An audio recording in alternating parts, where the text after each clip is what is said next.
You ever get that feeling that there's got to be a better way? A way for all of us to solve our biggest problems, not as a bunch of competing countries, but as one single human team? Well, let's dive into that. Because that idea, it might not be a fantasy, it might just be humanity's next big upgrade. So here's the big question we're tackling today. Can we, as a species, actually level up? Can we move beyond the nation-state, this system that's defined our world for centuries, and start acting like a unified planet? It's a huge question, and the thinking we're digging into here, well, it suggests the answer is a pretty fascinating yes. But look, before we get to the future, we have to get real about the present.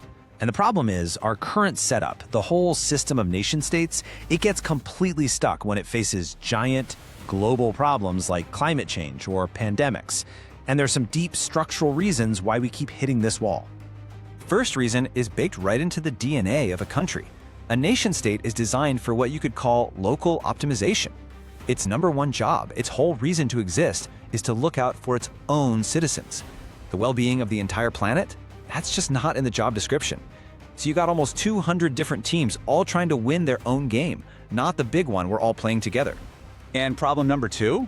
There's no referee with a real whistle. Yeah, we've got groups like the UN, but at the end of the day, there is no Earth government that can lay down the law for everybody, fairly hand out shared resources like our oceans or atmosphere, or actually penalize anyone who breaks the rules. This pretty much forces every country to look out for itself and grab what it can. And what happens when everyone is just looking out for themselves? You get a massive, fundamental trust problem. If you can't be sure your neighbor is going to play fair, then working together feels incredibly risky. And this isn't just a feeling, it's a well-known strategic trap. It's a classic trap called the prisoner's dilemma. From one country's point of view, the logic is kind of brutal. Okay, if we cooperate and share our stuff, but they don't, well, we're the suckers, we lose. So the only safe move, the only rational choice, feels like protecting your own interests. The problem is, when every single country makes that same rational choice, we all end up losing. Okay, so that sounds kind of depressing, right? Like we're just stuck in this cycle forever. But, and this is the really cool part, this is where the whole story flips. What if I told you that we are already breaking out of this trap, that we've been quietly building these amazing global systems for decades? The signs are literally all around us. Just think about the stuff we use every single day. The GPS in your phone that works seamlessly anywhere on Earth. The International Air Traffic Control System that keeps thousands of planes from crashing. The International Space Station floating up there, a symbol of incredible cooperation. Every one of these is a little miracle that operates beyond nations, because we decided that working together was just better. And this trend is about to get supercharged by a new tool, a tool that is global by its very nature, a tool that doesn't care about our flags or our politics. It just thinks in pure, cold, hard data. And yep, we're talking about artificial intelligence. AI has the potential to become a true global optimizer. Just imagine an AI that can analyze the entire planet's supply chains, our energy grids, our food production, all at once. It could find ways to manage our shared home with an efficiency that's almost unimaginable, making it obvious that managing the planet as one system is just smarter than trying to manage 200 separate ones. All right, so we've got proof we can cooperate. We've got a new technology to make that cooperation way, way smarter. So what's missing? What's the actual path forward?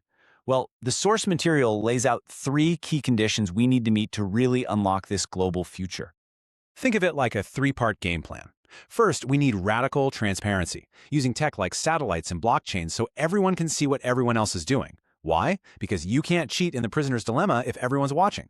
Second, we need new economic models, things like carbon credits, that actually make it profitable for a country to do the right thing for the planet. And third, and this is important, we need to strengthen specific global agencies. We're not talking about a world government, but focus groups for managing shared stuff like energy or AI safety or the climate. So you see, when you start putting all these pieces together, the cooperation that's already happening, the new tech that's coming online, and a clear path forward, this whole idea stops being some utopian dream. It starts to look like a very real, tangible, and maybe even necessary next stage for humanity. And let's be clear, this isn't just some fringe idea from the internet. The concept has a name, the post-nation civilization model. And it's being seriously discussed and worked on right now by top economists, scientists, and political thinkers all over the world. This is a genuine blueprint being taken very seriously.